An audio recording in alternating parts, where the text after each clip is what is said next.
नमस्कार दोस्तों, मैं दीपक शर्मा अंग्रेश आपका स्वागत करता हूं द लीगल चैंबर में।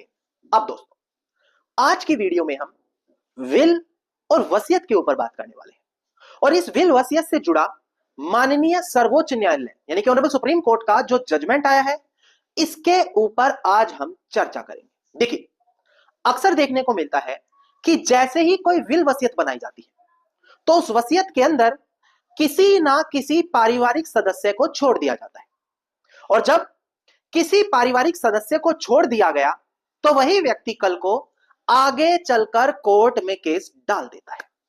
अब क्वेश्चन ये आता है, क्या अगर किसी विल वसीयत को चैलेंज कर दिया जाए तो उसको कैंसिल भी कर दिया जाएगा? क्योंकि लोगों के मन में यह डर बना रहता है कि विल वसीयत तो एक कच्चा कागज है, बड़ी इजीली उसको कोई भी चैलेंज कर देता है, बड़ी इजीली उसको कोर्ट में यहां पर कैंसिल करा दिया जाता है। पर इसके पीछे सच्चाई क्या है? क्या अगर विल वसीयत में किसी को हिस्सा नहीं दिया तो वो उसको कोर्ट में चैलेंज कर सकता है? अगर चैलेंज कर दिया तो क्या उसको कोर्ट से कैंसिल करा सकता है? आज हम डिटेल में ये सारी की सारी चीजें डिस्कस करने वाले हैं। अब दोस्तों, अगर आप लोगों को हमारी ये वीडियोस अच्छी लगती हैं, अगर आप लोगों को लीगल चैंबर की टीम से किए गए एफर्ट्स अच्छे लगते हैं तो बिल्कुल छोटा सा अनुरोध है, वीडियो को तुरंत लाइक करें और कमेंट सेक्शन में जरूर लिखें कि देश और दुनिया के किस कोने से आप हमारी ये वीडियोस देख रहे हैं। तो चलिए दोस्तों, अब आज की इस वीडियो को हम ज्यादा लंबा ना करते हुए आज की इस वीडियो को स्टार्ट करते हैं।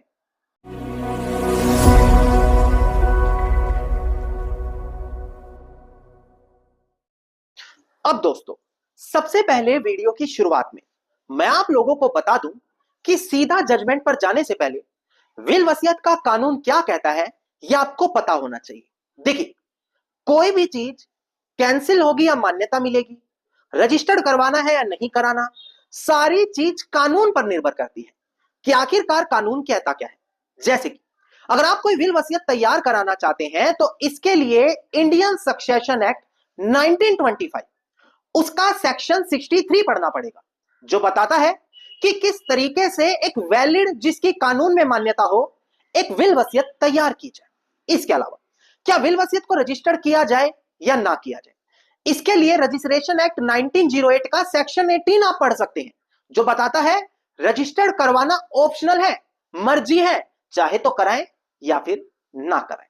अगर विल वसीयत को कल को कोर्ट में चैलेंज कर दिया जाए तो क्या होगा, उसके लिए इंडियन एविडेंस एक्ट का सेक्शन 68 पढ़े, सेक्शन 69 पढ़े, सेक्शन 71 पढ़े। यह सारा प्रोसेस बता देता है कि कैसे वसीयत के अंदर जो गवाह हैं उनको कोर्ट में बुलाकर एग्जामिन किया जाता है। इसके अलावा अगर गवाह हमारे खिलाफ हो गए, मिल नहीं रहे, मर चुके हैं, तो कैसे वसीयत को साबित करें। तो ये सारी जानकारी कानून में पहले से दे दी गई है, बस लोगों को जानकारी नहीं, लोगों को पता ही नहीं है कि अब आगे उनके साथ क्या होने वाला है और क्या सही है और क्या गलत है। अब मैं आपको बता दूं, ऑनरेबल सुप्रीम कोर्ट समय समय पर काफी लैंडमार्क जजमेंट दे चुका है। ऐसा नहीं है ये पहली बार है, काफी बड़ी बड़ी जजमेंट दे चुका है जहां पर बताया जाता रहा है कि वसीयत रजिस्टर्ड है तो कब कैंसिल होगी, कब अगर वसीयत रजिस्टर्ड नहीं है तब भी उसकी मान्यता है, क्या वसीयत स्टैम्प पेपर पर बननी चाहिए या कोरे कागज पर भी चल जाएगी, क्या वसीयत में सभी बच्चों को बराबर हिस्सा देना जरूरी है, अगर एक आधे को बाहर कर दिया तो क्या होगा, वसीयत अगर काफी समय बाद कोर्ट में लगाई गई तो क्या होगा। मतलब कि ऑनरेबल सुप्रीम कोर्ट अनेकों जजमेंट दे चुका है कि कब वसीयत को शक की निगाहों से हम देखेंगे और उसको कैंसिल कर देंगे और कब वसीयत को कानूनी मान्यता मिल जाएगी। पर हर एक व्यक्ति तक ये सारी जजमेंट कभी आ ही नहीं पाती। सबसे बड़ा कारण है उनके पास कोई भी प्रॉपर प्लेटफॉर्म इसका नहीं है। दोस्तों नाउ मैं आपको बता दूं, अगर आप चाहते हैं कि आपको हर एक लेटेस्ट अपडेट मिले, ऑनरेबल सुप्रीम कोर्ट की हर एक लेटेस्ट जानकारी मिले, चाहे विल वसीयत से रिलेटेड हो या आपके अपने पसंदीदा टॉपिक पर हो, तो उसके लिए जो लीगल चैंबर है आप लोगों के लिए एक वीआईपी व्हाट्सएप ग्रुप लेकर आया। जी हां, वीआईपी व्हाट्सएप ग्रुप, ये एक ऐसा व्हाट्सएप ग्रुप है जहां पर आप लोगों को हर एक लेटेस्ट जजमेंट मिलने वाली है। अब ध्यान दें, चाहे आप एक एडवोकेट हैं, आप एक लॉ स्टूडेंट हैं, आप एक कॉमन इंडिविजुअल है जिनका कोर्ट में कोई केस चल रहा है, लेटेस्ट जजमेंट, लैंडमार्क जजमेंट हर किसी की नीड होती है।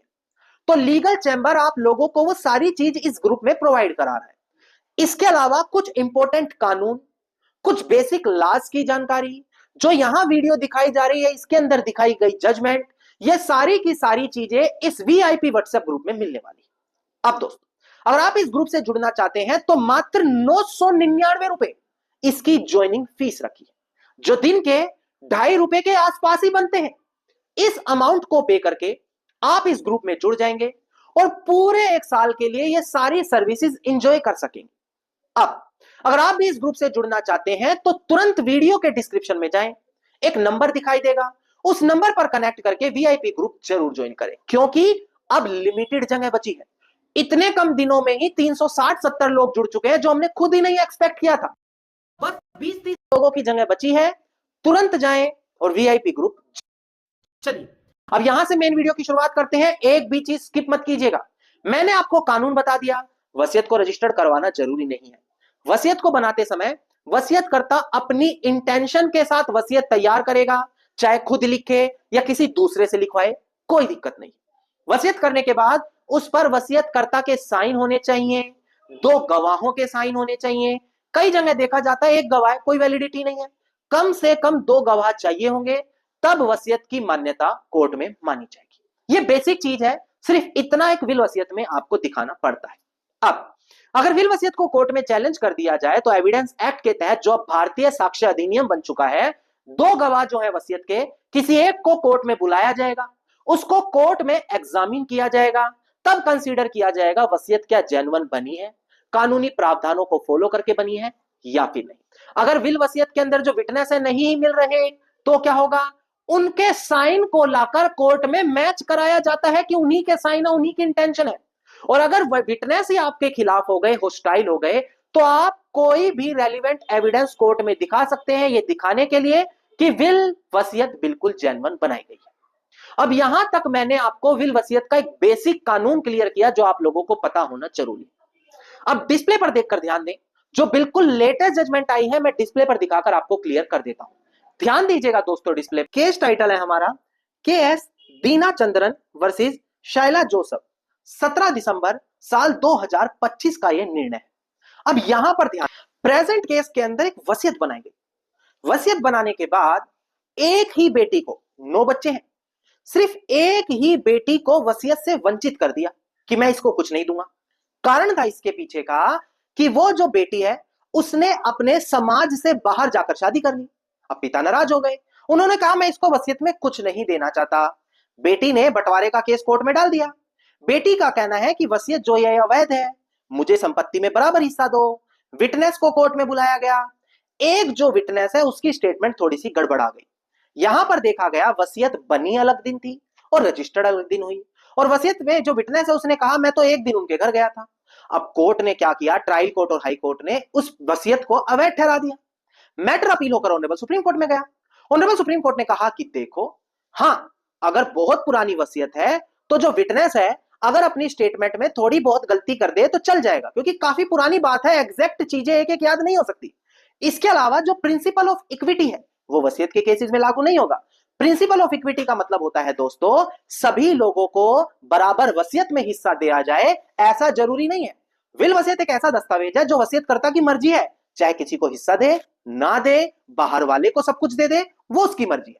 पर मैं एक बेसिक चीज आपको बता दूं कि अगर कोई विल वसीयत आप बना रहे हैं और किसी को उससे वंचित कर रहे हैं तो उसको प्रॉपर एक्सप्लेन करें जरूर कि आखिरकार क्या कारण रहा है कि मैं वसीयत में इसको हिस्सा नहीं दे रहा, और जिसको दे रहे हो उसके लिए भी स्पेशली लिखो कि क्यों इसी को दे रहा हूं, उसके पीछे क्या कारण है, ताकि कोर्ट इसको सस्पिशियस सर्कमस्टांसिस से कंसीडर ना करे। और अगर एक इंसान कोर्ट में खड़ा होकर यह बोलेगा कि यहां पर मुझे नहीं दिया, बाकी बच्चों को दे दिया या बाकी लोगों को दे दिया, तो प्रिंसिपल ऑफ इक्विटी लागू नहीं होगी उन केसेस में दोस्तों जहां पर बात विल वसीयत की आ जाएगी। धन्यवाद दोस्तों, उम्मीद करता हूं वीडियो में मिली जानकारी आप लोगों के लिए बेहद ज्यादा लाभदायक साबित होगी। वीडियो में मिली जानकारी अगर आपको अच्छी लगी तो वीडियो को लाइक, शेयर और कमेंट जरूर कीजिएगा। वीडियो से जुड़ा अगर आपका कोई क्वेश्चन है तो मुझे कमेंट सेक्शन में लिख सकते हैं। इसके अलावा अगर आप लोग इसी प्रकार की हर महत्वपूर्ण जानकारी पाना चाहते हैं तो चैनल को तुरंत सब्सक्राइब करते हुए नोटिफिकेशन बेल आइकन आप जरूर दबा दें।